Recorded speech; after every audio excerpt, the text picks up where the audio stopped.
بسم اللہ الرحمن الرحیم۔ شروع کرتا ہوں اللہ کے نام سے جو بے انتہا مہربان نہایت رحم والے ہیں۔ الحاقہ ما الحاقہ وما ادراک ما الحاقہ كذبت ثمود وعاد بالقارعہ فأما ثمود فأهلكوا بالطاغية وأما عاد فأهلكوا بريح صرصر عاتية سخرها عليهم 7 ليال و8 أيام حسوما فترى القوم فيها صرعا كأنهم أعجاز نخل خاوية فهل ترى لهم من باقية وجاء فرعون ومن قبله والمؤتفكات بالخاطئة فعصوا رسول ربهم فأخذهم أخذة رابية إنا لما طغى الماء حملناكم في الجارية لنجعلها لكم تذكرة وتعيها أذن واعية۔ حقیقتاً قائم ہونے والی کیا ہے؟ حقیقتاً قائم ہونے والی، اور تمہیں کیا معلوم اے نبی کہ وہ ثابت شدہ حقیقت کیا ہے؟ اس کھڑکھڑا دینے والی کو سمودیوں اور عادیوں نے جھٹلایا تھا، جس کے نتیجے میں سمودی تو بے حد خوفناک اور اونچی آواز سے ہلاک کر دیے گئے، اور عادی بے حد تیز و تند ہوا سے غارت کر دیے گئے، جو ان پر برابر لگاتار 7 رات اور 8 دن تک اللہ کے حکم سے چلتی رہی۔ بس تم دیکھو گے کہ یہ لوگ زمین پر اس طرح گر گئے جیسے کہ کھجور کے کھوکھلے تنے ہوں۔ کیا ان میں سے کوئی بھی آپ کو باقی نظر آ رہا ہے؟ فرعون اور اس سے پہلے کے لوگ اور جن کی بستیاں الٹ دی گئیں، انہوں نے بھی خطائیں کی اور اپنے رب کے رسولوں کی نافرمانی کی۔ بالآخر اللہ تعالیٰ نے انہیں بھی زبردست گرفت میں لے لیا۔ جب پانی میں طغیانی آ گئی تو اس وقت ہم نے تمہیں کشتی میں چڑھا لیا تاکہ اسے تمہارے لیے نصیحت اور یادگار بنا دیں، اور تاکہ یاد رکھنے والے کان اسے یاد رکھیں۔ سامعین اب ان آیتوں کی تفصیل سماعت کیجیے۔ حاقہ قیامت کا نام۔ حاقۃ قیامت کا ایک نام ہے، اور اس نام کی وجہ یہ ہے کہ وعدہ و وعید کی حقانیت کا دن وہی ہے، اسی لیے اس دن کی ہولناکی بیان کرتے ہوئے فرمایا تم اس یعنی حاقہ کی صحیح کیفیت سے بے خبر ہو۔ پھر ان لوگوں کا بیان فرمایا جن جن لوگوں نے اسے جھٹلایا تھا اور پھر خمیازہ اٹھایا تھا۔ عاد و ثمود کے عذاب کا تذکرہ۔ تو فرمایا ثمودیوں کو دیکھو، ایک طرف تو فرشتوں کے دھاڑنے کی کلیجوں کو پاش کر دینے والی آواز آتی ہے، دوسری جانب سے زمین میں غضبناکی کا بھونچال آتا ہے اور سب تہ و بالا ہو جاتے ہیں۔ پس بقول قتادہ رحمۃ اللہ علیہ طاغیہ کے معنی ہیں چنگاڑ کے، اور مجاہد رحمۃ اللہ علیہ فرماتے ہیں کہ اس سے مراد گناہ ہیں، یعنی وہ اپنے گناہوں کے باعث برباد کر دیے گئے۔ ربیع ابن انس اور ابن زید رحمۃ اللہ علیہما کا قول ہے کہ اس سے مراد ان کی سرکشی ہے۔ ابن زید رحمۃ اللہ علیہ نے اس کی شہادت میں یہ آیت پڑھی کذبت ثمود بطغواہا، یعنی سمودیوں نے اپنی سرکشی کے باعث جھٹلایا، یعنی اونٹنی کی کونچیں کاٹ دیں، اور عادی ٹھنڈی ہواؤں کے تیز جھونکوں سے جنہوں نے ان کے دل چھید دیے، تہس نہس کر دیے گئے۔ یہ آندیاں جو خیر و برکت سے خالی تھیں اور فرشتوں کے ہاتھوں سے نکلی جاتی تھیں، برابر پے در پے لگاتار 7 راتیں اور 8 دن تک چلتی رہیں۔ ان دونوں میں ان کے لیے سوائے نحوست اور بربادی کے اور کوئی بھلائی نہ تھی، جیسے اور جگہ اللہ نے فرمایا فی ایام نحسات۔ ربیع رحمۃ اللہ علیہ فرماتے ہیں کہ جمعے کے دن سے شروع ہوئی تھیں، بعض کہتے ہیں بدھ سے۔ ان ہواؤں کو عرب اعجاز اس لیے بھی کہتے ہیں کہ قرآن نے فرمایا ہے ان عادیوں کی حالتیں اعجاز یعنی کھجوروں کے کھوکھلے تنوں جیسی ہو گئیں۔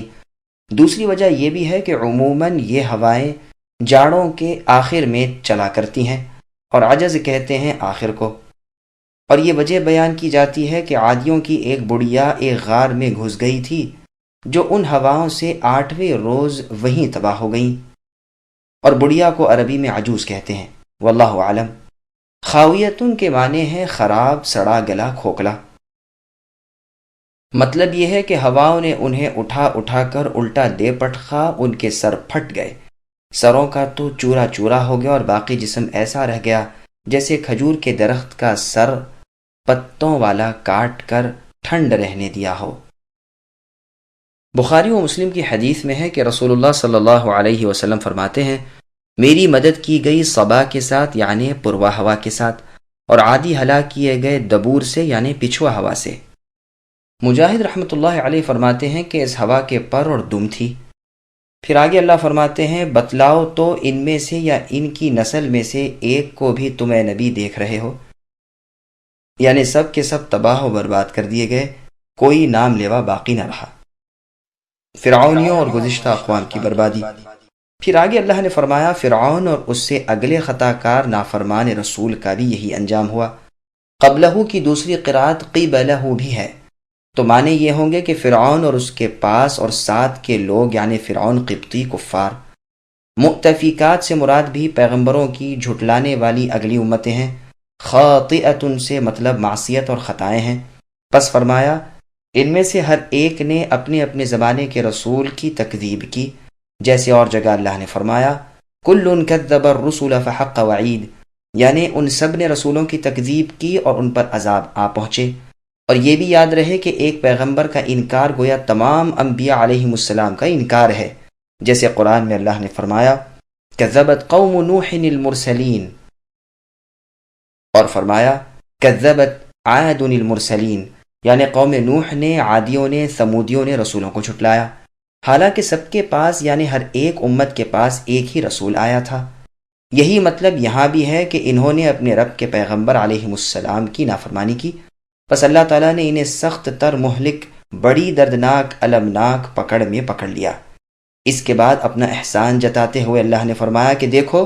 جب نوح علیہ السلام کی دعا کی وجہ سے زمین پر طوفان آیا اور پانی حد سے گزر گیا، چاروں طرف ریل پیل ہو گئی، نجات کی کوئی جگہ نہ رہی،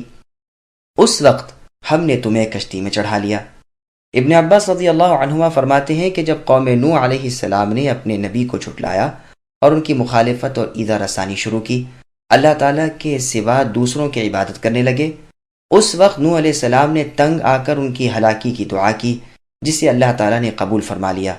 اور مشہور طوفان نوح نازل فرمایا، جس سے سوائے ان لوگوں کے جو نوح علیہ السلام کی کشتی میں سوار تھے، روئے زمین پر کوئی نہ بچا،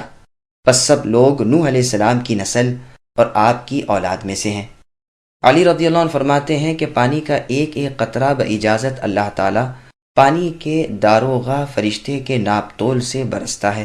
اسی طرح ہوا کا ہلکا سا جھونکا بھی بے ناپے تولے نہیں چلتا، لیکن ہاں عادیوں پر جو ہوائیں چلیں اور قوم نوح پر جو طوفان آیا، وہ تو بے حد اور بے شمار اور بغیر ناپ تول کے تھا۔ اللہ تعالیٰ کی اجازت سے پانی اور ہوا نے وہ زور باندھا کہ نگہبان فرشتوں کی کچھ نہ چلی۔ اسی لیے قرآن میں طغى الماء اور بریح صرصر عاتیہ کے الفاظ ہیں۔ اسی لیے اس اہم احسان کو اللہ تعالیٰ یاد دلا رہے ہیں کہ ایسے پرخطر موقع پر ہم نے تمہیں کشتی پر اے انسانوں سوار کرا دیا تاکہ یہ کشتی تمہارے لیے نمونہ بن جائے۔ چنانچہ آج بھی ویسی ہی کشتیوں پر سوار ہو کر سمندر کے لمبے چوڑے سفر طے کر رہے ہو، جیسے اور جگہ اللہ نے فرمایا، وَجَعَلَ لَكُم مِّنَ الْفُلْكِ وَالْأَنْعَامِ إِلَى آخِرِ الْآيَةِ، یعنی تمہاری سواری کے لیے کشتیاں اور چوپائے جانور بنائے تاکہ تم ان پر سواری کرو اور سوار ہو کر اپنے رب کی نعمت کو یاد کرو۔ ایک اور جگہ اللہ نے فرمایا، وَآيَةٌ لَهُمْ أَنَّا حَمَلْنَا ذُرِّيَّتَهُمْ فِي الْفُلْكِ الْمَشْحُونِ، یعنی ان کے لیے ایک نشان قدرت اللہ کی یہ بھی ہے کہ ہم نے ان کی نسل کو بھری کشتی میں چڑھا لیا، اور بھی ہم نے اس جیسی ان کی سواریاں پیدا کر دیں۔ قتادہ رحمۃ اللہ علیہ نے اوپر کی اس آیت کا یہ مطلب بھی بیان کیا ہے کہ وہی کشتی نوح باقی رہی یہاں تک کہ اس امت کے اگلوں نے بھی اسے دیکھا، لیکن زیادہ ظاہر مطلب پہلا ہی ہے۔ پھر فرمایا، اس لیے بھی کہ یاد رکھنے اور سننے والا کان اسے یاد کر لے اور محفوظ رکھ لے اور اس نعمت کو نہ بھولے، یعنی صحیح سمجھ اور سچی سماعت والے، عقل سلیم اور فہم مستقیم رکھنے والے، جو اللہ تعالیٰ کی باتوں اور اللہ کی نعمتوں سے بے پرواہی اور لاابالی نہیں برتتے، ان کی پند و نصیحت کا ایک ذریعہ یہ بھی بن گیا۔ فَإِذَا نُفِخَ فِي الصُّورِ نَفْخَةٌ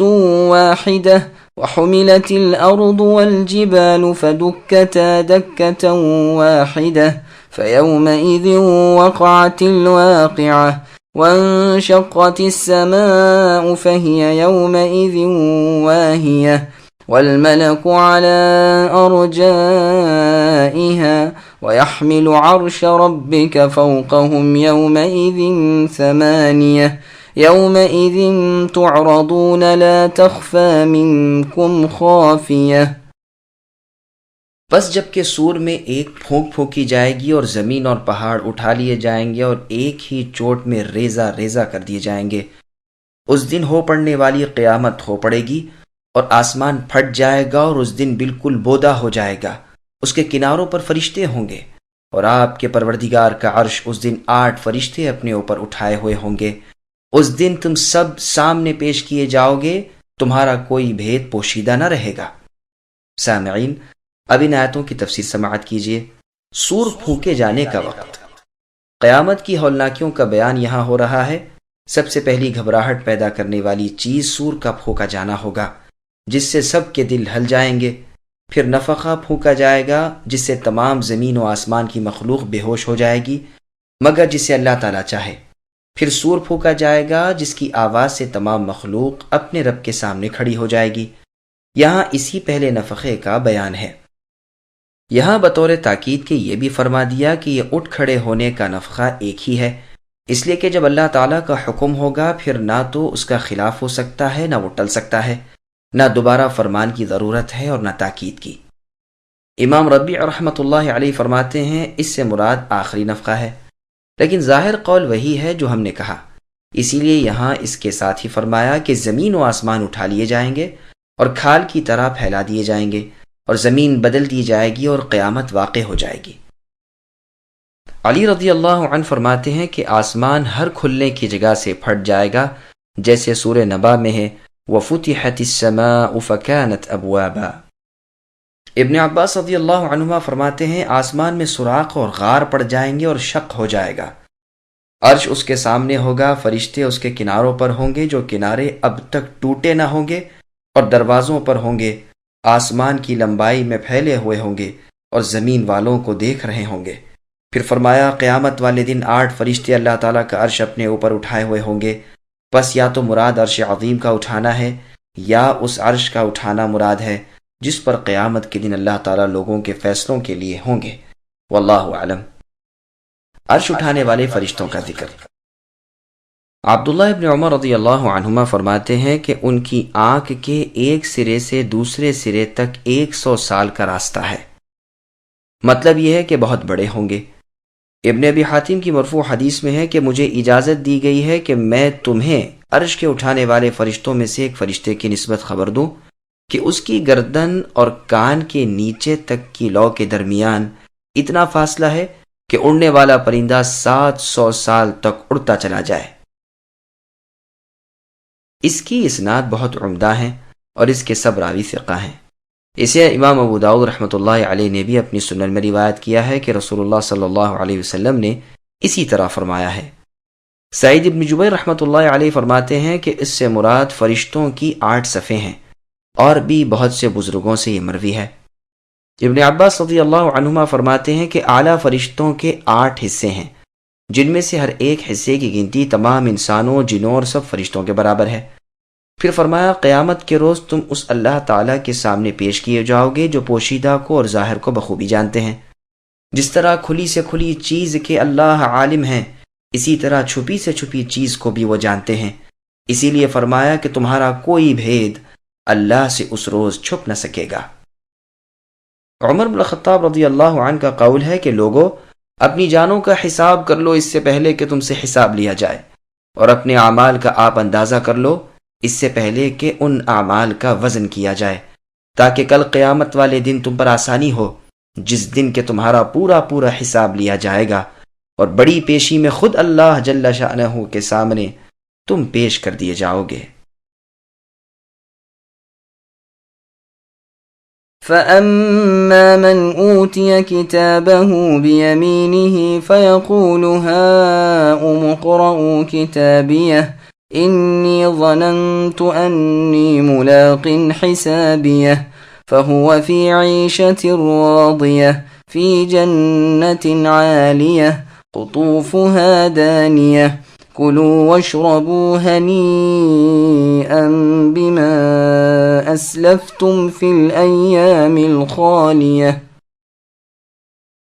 سو جسے اس کا نامہ اعمال اس کے دائیں ہاتھ میں دیا جائے گا تو وہ تو کہنے لگے گا کہ لو میرا نامہ اعمال پڑھو، مجھے تو کامل یقین تھا کہ مجھے اپنا حساب ملنا ہے، پس وہ ایک خاطر خواہ زندگی میں ہوگا، بلند و بالا جنت میں، جس کے میوے جھکے پڑتے ہوں گے۔ ان سے کہا جائے گا کہ کھاؤ پیو سہتا پچتا اپنے ان اعمال کے بدلے جو تم نے گزشتہ زمانے میں کیے۔ سامعین، اب ان آیتوں کی تفسیر سماعت کیجیے۔ جن کو نامہ اعمال دائیں ہاتھ میں ملے گا، یہاں بیان ہو رہا ہے کہ جن خوش نصیب لوگوں کو قیامت کے دن ان کے اعمال نامے ان کے دائیں ہاتھ میں دیے جائیں گے، وہ سعادت مند حضرات بے حد خوش ہوں گے اور جوش مسرت میں بے ساختہ ہر ایک سے کہتے پھریں گے کہ میرا نامہ اعمال تو پڑھو۔ اور یہ اس لیے کہ جو گناہ بتقاضۂ بشریت ان سے ہو گئے تھے وہ بھی ان کی توبہ کی وجہ سے نامہ اعمال میں سے مٹا دیے گئے ہیں، اور نہ صرف مٹا دیے گئے ہیں بلکہ ان کے بجائے نیکیاں لکھی گئی ہیں۔ پس یہ سراسر نیکیوں کا نامہ اعمال ایک ایک کو پورے سرور اور سچی خوشی سے دکھاتے پھرتے ہیں۔ عبد الرحمن ابن زید رحمۃ اللہ علیہ فرماتے ہیں ہا کے بعد لفظ زیادہ ہے، لیکن ظاہر بات یہ ہے کہ ہا معنی میں ہا کم کے ہے۔ ابو عثمان رحمۃ اللہ علیہ فرماتے ہیں کہ چپکے سے حجاب میں مؤمن کو اس کا نامہ اعمال دیا جائے گا جس میں اس کے گناہ لکھے ہوئے ہوں گے، وہ اسے پڑھتا ہوگا اور ہر ایک گناہ پر اس کے ہوش اڑ جاتے ہوں گے، چہرے کی رنگت پھیکی پڑ جاتی ہوگی، اتنے میں اس کی نگاہ اپنی نیکیوں پر پڑ جائے گی، جب انہیں پڑھنے لگے گا تب ذرا چین آئے گا، ہوش و حواس درست ہوں گے اور چہرہ کھل جائے گا، پھر نظریں جما کر پڑھے گا تو دیکھے گا کہ اس کی برائیاں بھی بھلائیوں سے بدل دی گئی ہیں، ہر برائی کی جگہ بھلائی لکھی ہوئی ہے۔ اب تو اس کی باچھیں کھل جائیں گی اور خوشی سے نکل کھڑا ہوگا، اور جو بھی ملے گا اس سے کہے گا کہ ذرا میرا نام اعمال تو پڑھو۔ حنظلہ رضی اللہ عنہ جنہیں فرشتوں نے ان کی شہادت کے بعد غسل دیا تھا، ان کے پوتے عبداللہ رحمۃ اللہ علیہ فرماتے ہیں کہ اللہ تعالیٰ اپنے بندے کو قیامت والے دن اپنے سامنے کھڑا کریں گے اور اس کی برائیاں اس کے نام اعمال کی پشت پر لکھی ہوئی ہوں گی جو اس پر ظاہر کی جائیں گی،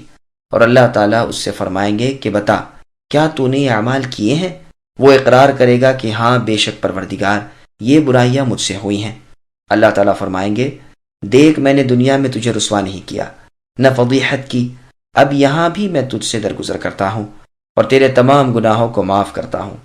جب یہ اس سے فارغ ہوگا تب اپنا نام اعمال لے کر بادل شاد ایک ایک کو دکھاتا پھرے گا۔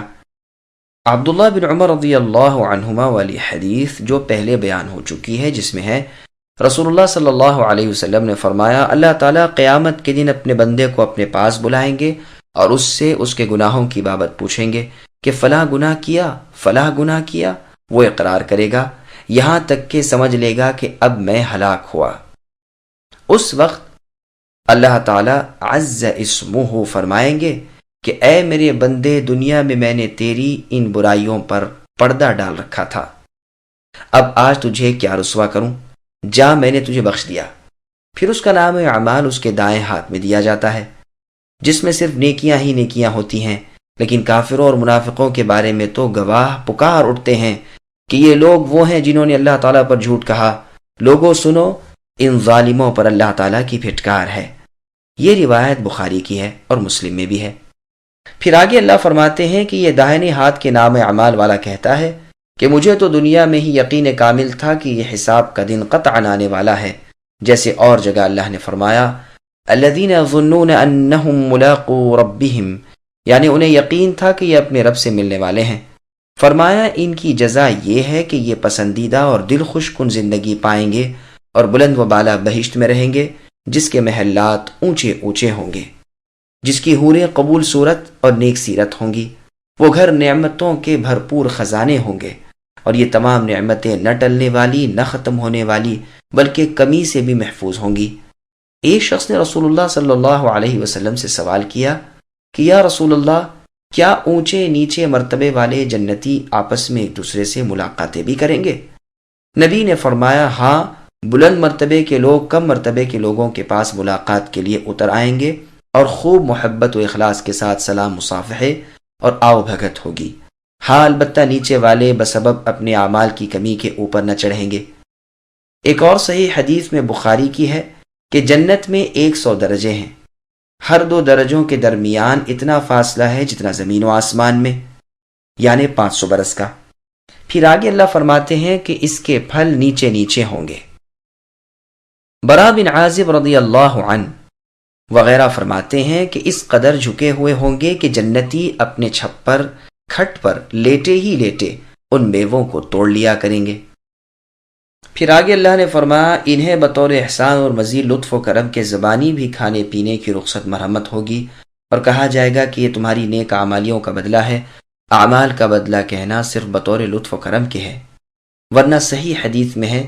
کہ رسول اللہ صلی اللہ علیہ وسلم فرماتے ہیں عمل کرتے جاؤ، سیدھے اور قریب قریب رہو، اور جان رکھو کہ صرف اعمال جنت میں لے جانے کے لیے کافی نہیں۔ لوگوں نے عرض کیا اللہ کے رسول آپ کے اعمال بھی نہیں؟ فرمایا نہ میرے، ہاں یہ اور بات ہے کہ اللہ تعالیٰ کا فضل و کرم اور اللہ کی رحمت شامل حال ہو۔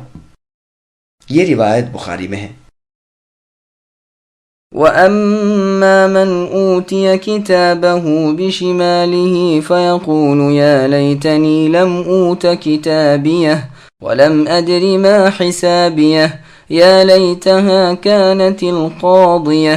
مَا أَغْنَى عَنِّي مَالِيَهْ هَلَكَ عَنِّي سُلْطَانِيَهْ خُذُوهُ فَغُلُّوهُ ثُمَّ الْجَحِيمَ صَلُّوهُ ثم في سلسلة ذرعها 70 ذراعا فاسلكوه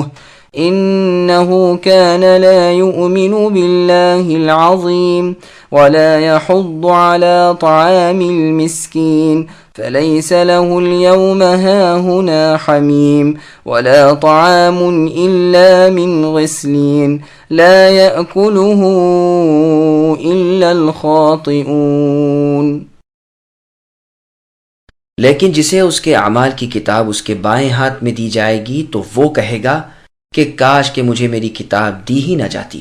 اور میں اپنے حساب کی کیفیت جانتا ہی نہیں، کاش کہ موت میرا کام ہی تمام کر دیتی،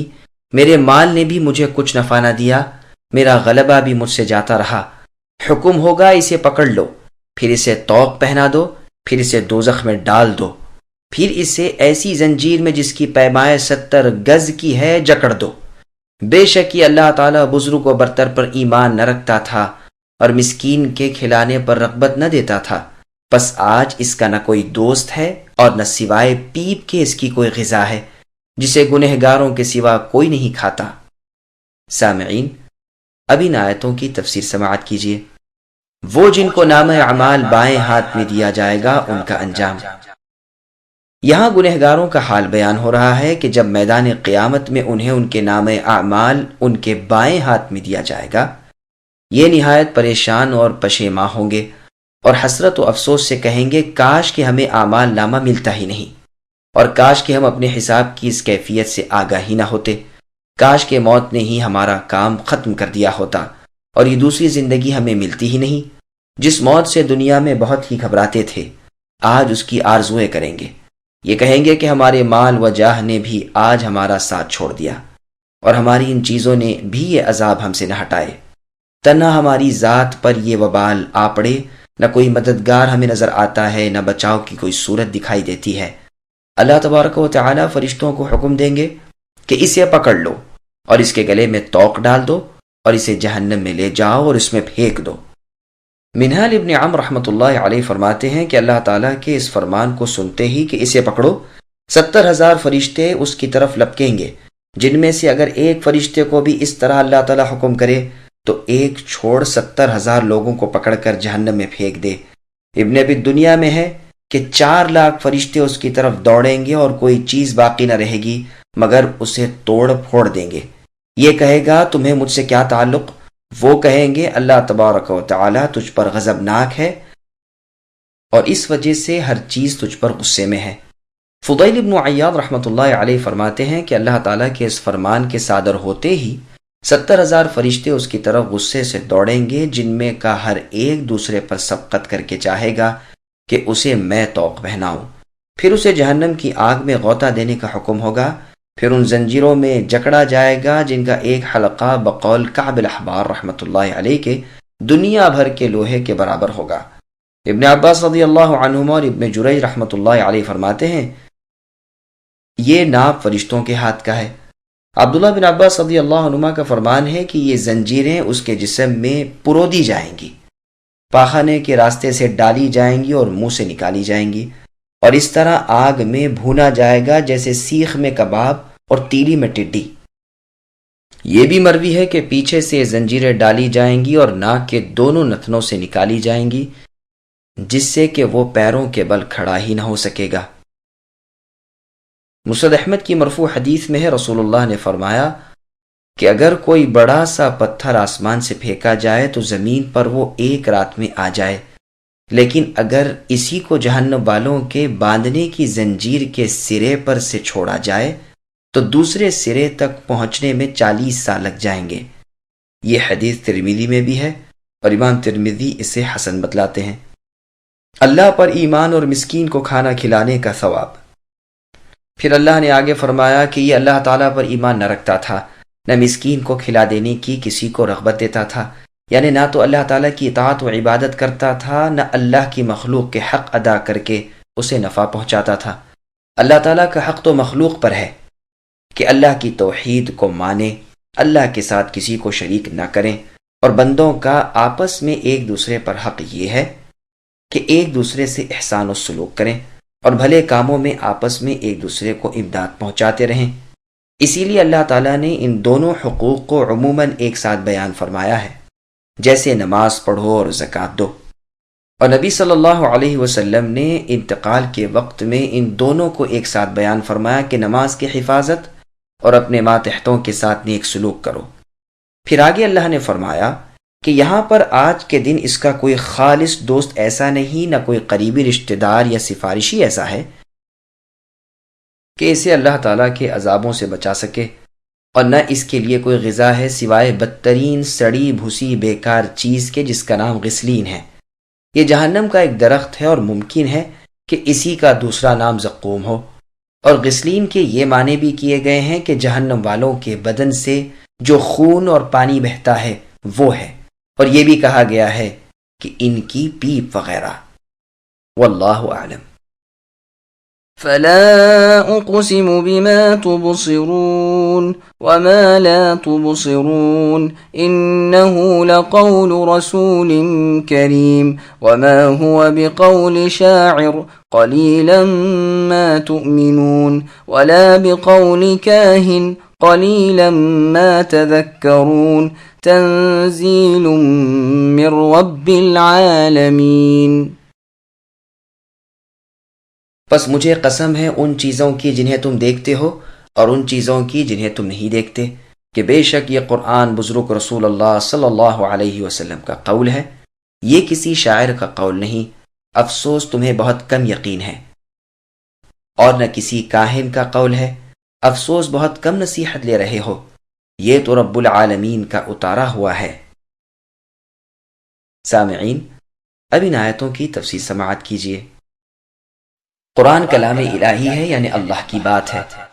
اللہ تعالیٰ قسم کھاتے ہیں، اپنی مخلوقات میں سے اپنی ان نشانیوں کی قسم کھا رہے ہیں جنہیں لوگ دیکھ رہے ہیں، اور ان کی بھی جو لوگوں کی نگاہوں سے پوشیدہ ہیں، اس بات پر کہ قرآن کریم اللہ کا کلام ہے، اللہ کی وحی ہے جو اللہ نے اپنے بندے اور اپنے برگزیدہ رسول صلی اللہ علیہ وسلم پر اتاری ہے،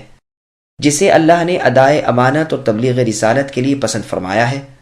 رسول کریم صلی اللہ علیہ وسلم سے یہاں مراد محمد مصطفیٰ صلی اللہ علیہ وسلم ہے۔ اس کی اضافت رسول اللہ کی طرف اس لیے کی گئی ہے کہ اس کے مبلغ اور پہنچانے والے رسول اللہ ہی ہیں، اسی لیے لفظ رسول لائے، کیونکہ رسول اللہ تو پیغام اپنے بھیجنے والے کا پہنچاتے ہیں۔ گو زبان رسول کی اپنی ہوتی ہے، لیکن کہا ہوا بھیجنے والے کا ہوتا ہے، یعنی کلام اللہ، اللہ کی بات جس کو رسول صلی اللہ علیہ وسلم پڑھ کے سناتے ہیں، وہ اللہ ہی کا کلام ہے، نہ کہ رسول کے پڑھنے کی وجہ سے رسول کا اپنا۔ یہی وجہ ہے کہ سورہ تکویر میں اس کی نسبت اس رسول سے کی گئی ہے جو فرشتوں میں سے ہیں، فرمان ہے اِنَّهُ لَقَوْلُ رَسُولٍ كَرِيمٍ، الی آخر الآیہ، یعنی یہ قول اس بزرگ رسول کا ہے جو قوت والا اور مالک عرش کے پاس رتبے والا ہے، وہاں اس کا کہا مانا جاتا ہے اور ہے بھی وہ امانت دار۔ اس سے مراد جبریل علیہ السلام ہے، اسی لیے اس کے بعد فرمایا تمہارے ساتھی یعنی محمد صلی اللہ علیہ وسلم مجنون یعنی دیوانے نہیں، بلکہ رسول اللہ نے جبریل علیہ السلام کو ان کی اصلی صورت میں صاف کناروں پر دیکھا بھی ہے، اور وہ پوشیدہ علم پر بخیل بھی نہیں، نہ یہ کلام شیطان رجیم کا قول ہے۔ اسی طرح یہاں بھی ارشاد ہوتا ہے کہ نہ تو شاعر کا یہ قرآن کلام ہے نہ کاہن کا قول ہے، البتہ تمہارے ایمان میں اور نصیحت حاصل کرنے میں کمی ہے۔ پس کبھی تو اپنے کلام کی نسبت رسول انسی کی طرف کی، یعنی اللہ تعالیٰ کا کلام ہوتا ہے لیکن پڑھتے ہیں اس کو رسول ہیں انسان، اور کبھی رسول ملکی کی طرف، یعنی کلام اللہ کا ہوتا ہے اور پڑھتے ہیں اس کو فرشتے ہیں یعنی جبریل علیہ السلام، اس لیے کہ یہ اللہ کی طرف سے اللہ کے پیغام کو پہنچانے والے، لانے والے اور اس پر امین ہے۔ ہاں دراصل کلام کس کا ہے، اسے بھی ساتھ ہی ساتھ بیان فرما دیا کہ یہ اتارا ہوا رب العالمین کا ہے یعنی اللہ کا۔ وَلَوْ تَقَوَّلَ عَلَيْنَا بَعْضَ الْأَقَاوِيلِ لَأَخَذْنَا مِنْهُ بِالْيَمِينِ ثُمَّ لَقَطَعْنَا مِنْهُ الْوَتِينَ فَمَا مِنْكُمْ مِنْ أَحَدٍ عَنْهُ حَاجِزِينَ وَإِنَّهُ لَتَذْكِرَةٌ لِلْمُتَّقِينَ وَإِنَّا لَنَعْلَمُ أَنَّ مِنْكُمْ مُكَذِّبِينَ وَإِنَّهُ لَحَسْرَةٌ عَلَى الْكَافِرِينَ وَإِنَّهُ لَحَقُّ الْيَقِينِ فَسَبِّحْ بِاسْمِ رَبِّكَ الْعَظِيمِ۔ اور اگر یہ نبی محمد صلی اللہ علیہ وسلم ہم پر کوئی بھی بات بنا لیتے تو البتہ ہم ان کا داہنا ہاتھ پکڑ کر پھر ان کی رگے دل کاٹ دیتے، پھر تم میں سے کوئی بھی اس سے روکنے والا نہ ہوتا۔ یقیناً یہ قرآن پرہیزگاروں کے لیے نصیحت ہے، ہمیں پوری طرح معلوم ہے کہ تم میں سے بعض اس کے جھٹلانے والے ہیں، بے شک کہ جھٹلانا کافروں پر حسرت ہے اور بے شک کو شبہ یہ یقینی حق ہے۔ پس آپ اے نبی اپنے بزرگ پروردگار کی پاکی بیان کیجیے۔ سامعین اب آیتوں کی تفسیر سماعت کیجیے۔ رسول اللہ صلی اللہ علیہ وسلم کو قرآن میں کمی بیشی کا اختیار نہیں۔ یہاں فرمان باری ہو رہا ہے کہ جس طرح تم کہتے ہو اگر فی الواقع ہمارے رسول ایسے ہی ہوتے کہ ہماری رسالت میں کچھ کمی بیشی کر ڈالتے یا ہماری نہ کہی ہوئی بات ہمارے نام سے بیان کر دیتے تو یقیناً اسی وقت ہم انہیں بدترین سزا دیتے، یعنی اپنے دائیں ہاتھ سے ان کا دایاں ہاتھ تھام کر ان کی وہ رگ کاٹ ڈالتے جس پر دل معلق ہے، اور کوئی ہمارے اور ان کے درمیان بھی نہ آ سکتا کہ انہیں بچانے کی کوشش کرے۔ پس مطلب یہ ہوا کہ رسول اکرم صلی اللہ علیہ وسلم سچے، پاک باز، رشد و ہدایت والے ہیں، اسی لیے اللہ تعالیٰ نے زبردست تبلیغی خدمت رسول اللہ صلی اللہ علیہ وسلم کو سونپ رکھی ہے، اور اپنی طرف سے بہت سے زبردست معجزے اور رسول اللہ صلی اللہ علیہ وسلم کے صدق کی بہترین بڑی بڑی نشانیاں آپ کو عنایت فرما رکھی ہیں۔ قرآن نصیحت ہے۔ پھر آگے اللہ نے فرمایا یہ قرآن متقیوں کے لیے تذکرہ ہے، جیسے اور جگہ ہے اللہ نے فرمایا جس کا ترجمہ ہے کہہ دو یہ قرآن تو ایمانداروں کے لیے ہدایت اور شفا ہے اور بے ایمان تو اندھے بہرے ہی ہیں۔ پھر فرمایا باوجود اس صفائی اور کھلے حق کے ہمیں بخوبی معلوم ہے کہ تم میں سے بعض اسے جھوٹا بتلاتے ہیں، یہ تکذیب ان لوگوں کے لیے قیامت کے دن باعث حسرت و افسوس ہوگی، یا یہ مطلب ہے کہ یہ قرآن اور اس پر ایمان حقیقتاً کفار پر حسرت کا باعث ہوگا، جیسے اور جگہ ہے کہ اسی طرح ہم اسے گنہگاروں کے دلوں میں اتارتے ہیں کہ وہ اس پر ایمان نہیں لاتے۔ اور جگہ اللہ نے فرمایا وَحِيلَ بَيْنَهُمْ وَبَيْنَ مَا يَشْتَهُونَ، اور ان میں اور ان کی خواہش میں حجاب ڈال دیا گیا ہے۔ پھر فرمایا یہ خبر بالکل سچ، حق اور بے شک و شبہ ہے۔ پھر اپنے نبی محمد صلی اللہ علیہ وسلم کو حکم دیتے ہیں کہ اس قرآن کے نازل کرنے والے رب عظیم کے نام کی بزرگیاں اور پاک بازیاں بیان کرتے رہو۔ سامعین الحمدللہ، سورۃ الحاقہ کی تفسیر مکمل ہوئی۔